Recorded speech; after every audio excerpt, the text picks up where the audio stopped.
Hello and welcome, I am Arumba. Thank you for joining me. We are on episode number 16 of Let's Play Granada for EU4. So, just one second, I'm just adjusting something here. Okay, so I wanted to go from the loading screen because I think it's funny again. So remember the last time I did this? It said Granada was like impossible. Look at that, it's getting easier. Look at that, it's just like, oh my gosh, you're doing so well, it's not as difficult as it used to be. So yeah, I am still playing on Iron Man mode, for those who are interested. And I've been reading your comments. I haven't been commenting as much because it's really irritating. Google Plus actually makes it difficult for me to reply sometimes. Because like random people will just not allow you to reply to their comments. Which just pisses me off because I usually spend like a minute or two replying. And some of the bigger replies that I do, it's Murphy's Law. The bigger replies that I make are always the people that can't be replied to. So I just get angry and then I don't want to do it anymore. And I think it's really dumb. Like, why is it that there's anyone who's defaulted that? It had to have been a mistake, I think. I don't know, it should have defaulted everybody to allowing comments. But anyway, so I've been reading your comments, and, you know, it's interesting. A lot of the people have been suggesting things that I end up doing in the next video anyway, even though these are kind of recorded in bulk. You know, I do, looking back on it, I think maybe vassalizing Mali and getting free cores may have been a good idea. But I still think we're in a pretty good position. We are currently at war. We will not be at war for long. I'm trying to remember what I really wanted from them. I think I was trying to take... what? All of them? I just want their whole thing, right? Let's see. If we were to... yeah, we could just make them a big Granada vassal. Let's do that. We have space in our diplomatic relations, and that way we can get free cores out of all of it. Of course, they're already pretty pissed off at me, so it's going to take a while. The aggressive expansion is going to be difficult. The rival penalty, at war penalty, hostile relations penalty will all go away. But rather than, like, somebody had made a really good comment about how admin tech is like the most powerful, or admin power is the most valuable, because there's so many different things you need it for. So, but I like the idea of doing this. We'll vassalize them. Meanwhile, force limit-wise, we are at 28 out of 40. Castile being the major threat. Castile and Portugal, really, still. Castile is at 37,000 with a force limit of... sorry, 37 with a force limit of 47. And ship-wise is really the bigger threat. They've got 10 heavies, 20 lights. I think, though, if I have enough land troops that they won't try to attack me. So let's continue to play. An alliance from Caen Borno. I think not. I think we're going to attack you. Can build more stuff. Actually have some manpower. I think now is a good time to continue just making up force limit. Hopefully this doesn't directly conflict with what I was doing in the last video. I can't really remember. It's been a few days.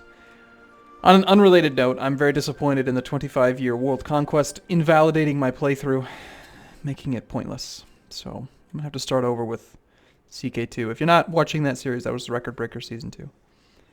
Alright, so we have 12 infantry, 14 cavalry. It looks like we need some more cavalry then.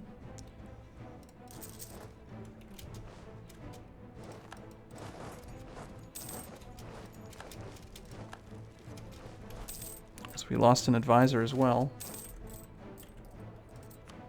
Ooh, fortunately we can pick up another Diplo rep guy, which is just what I want.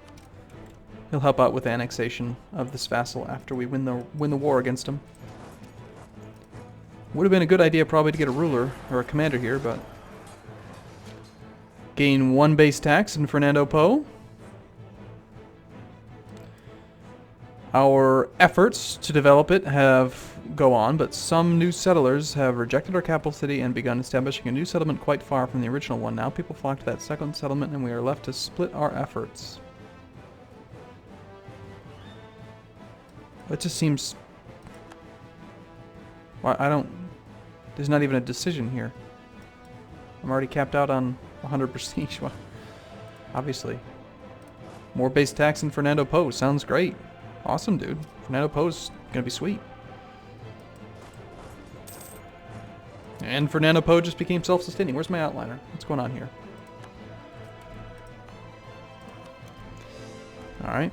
I mean, it's not a huge increase in base tax, but it's some. I think Fernando Post started off at 1, and because I left the natives alive or something, maybe it started off at 2. Alright, so these are some big heavies. Sweet. Let's combine them up.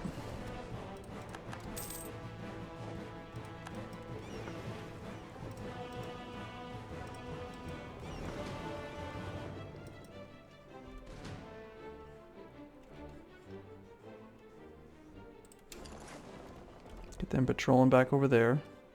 Portugal's little fleet here. 6 heavies. I mean, how many do I actually have now? I have 9 heavy ships. Holy crap. That is amazing.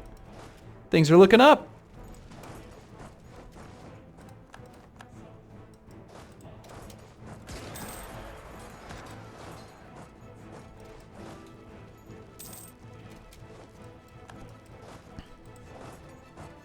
No. No alliances from Morocco, thank you very much. Where are my transports? Do I have transports is a good question. I have 2. Let's pull those over here. Finish that siege.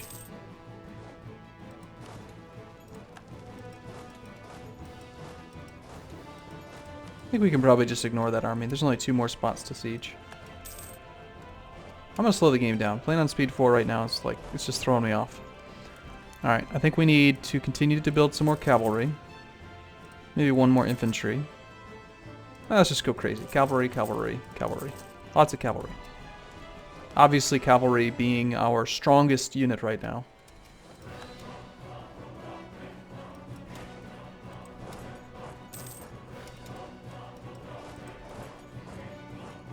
And we actually have a little bit of manpower to do it with, so. And maybe eventually we'll actually be able to find this little vassal. You can invest in new technology! How is that even possible? One great thing about actually being bordering to Castile is it allows us to westernize again. So we could consider it soon. I really could consider westernizing. But for now, I think we're just going to continue to do military tech. We can upgrade our guns to the Pedrero. Relatively light cannons compared to the culverins. Using stone balls as ammunition due to their lightweight in contrast to iron balls. I've got balls of steel. What? Defensive in the fire phase. I still feel like it's so early in the game that it just... I don't think fire matters. We'll just take the culverin. My understanding is that like later in the game, the fire phase becomes more important, but in the beginning of the game, it's pretty much just the shock phase where most damage is getting done. Alright, so we're going to rally these armies to the capital. These transports we'll use to help transfer our armies over. We have another early Carrack. Let's get those out to sea here. I do have a bunch of things that I need to work on here, don't I? I've got a spare colonist. What am I doing here? Why are we not using the colonist?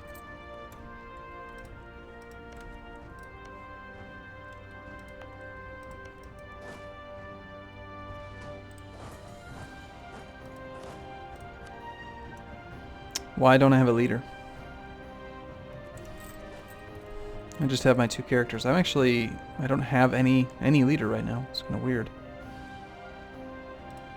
Alright, well that's fine. I don't think we really need to have one. But yeah, let's go ahead and start colonizing here. It's not the best colony, but I'm going to take this one because it's adjacent, so it'll get a better bonus to the growth rate. I think it's like -10 or -5 for no adjacency. And we'll just continue to expand down the line. And then diplomats, you know, we could probably start improving relations here. Well, maybe not.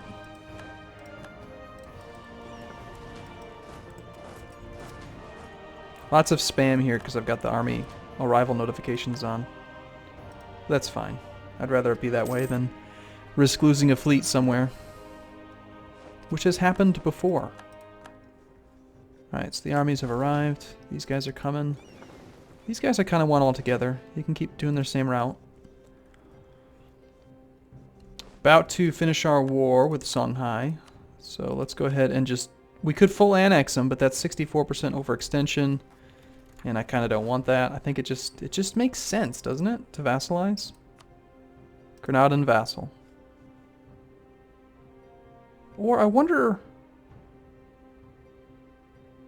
You know what's curious to me? What if I were to fully annex them and then release them as a vassal? Would that get rid of the accrued aggressive expansion penalty, I wonder?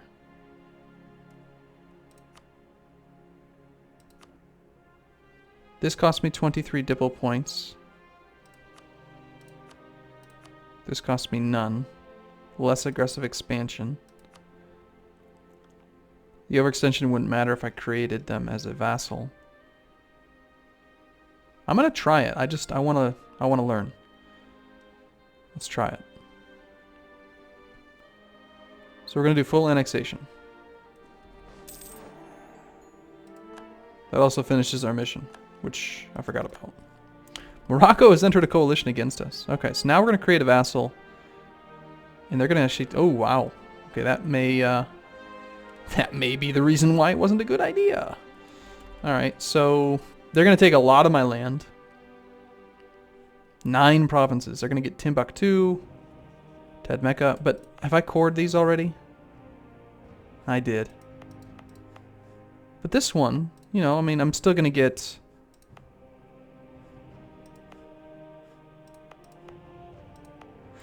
Oh well, let's just release them. I just think it makes more sense. We have space and diplomatic relations. It'll get me some free cores. They're still going to pay me taxes, and I don't really need the money right now. Hey, look at that little caravan. I don't think that he should be just going along the desert in a little horseman thing. That's crazy. But, you know, he'll core some stuff for me. I'll get... It just makes sense to me, I think. We've gained the Casus Belli against our vassal. That's stupid. And look, yes, it does work. Look at that. Holy crap. So the aggressive expansion's gone. It's definitely better to do it this way than to just make him a vassal.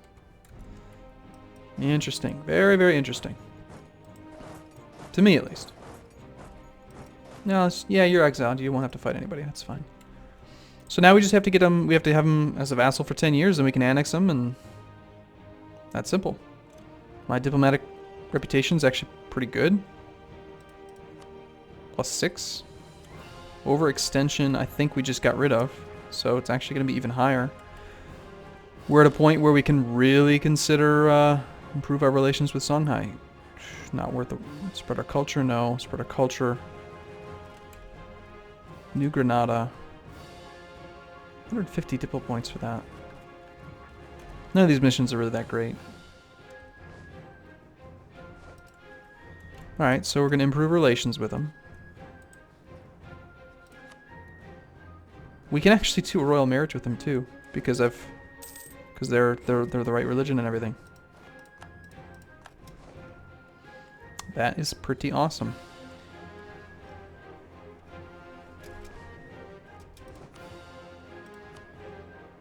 Which actually helps out my succession. Seems like having a couple vassals is just generally a good idea. It helps you out with having an heir. Not that it's really an issue for Muslims, because you have such a high heir chance, but I can see how it would still translate over to like a Christian playthrough, where you want to have, like, let's say you're playing as England, rather than just conquesting Ireland, it might make sense to vassalize them so that you have increased heirs.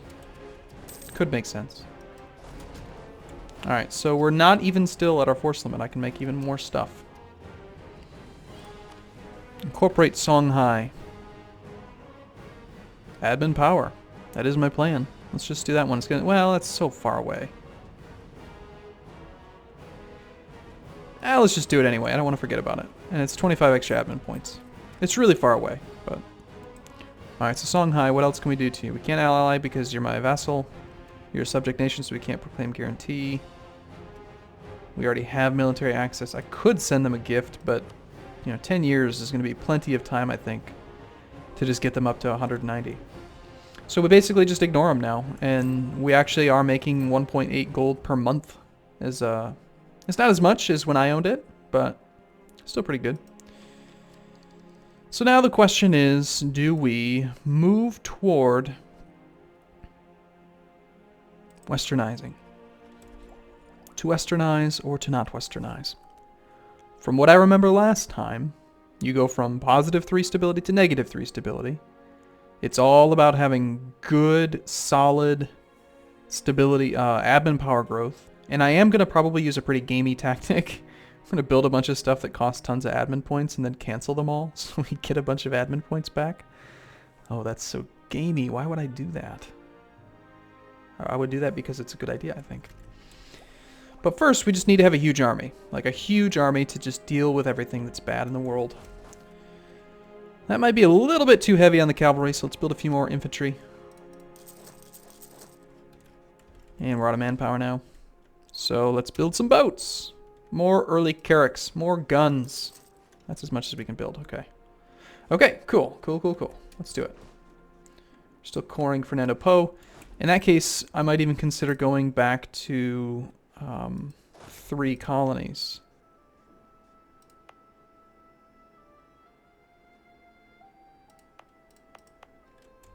Because we have the money.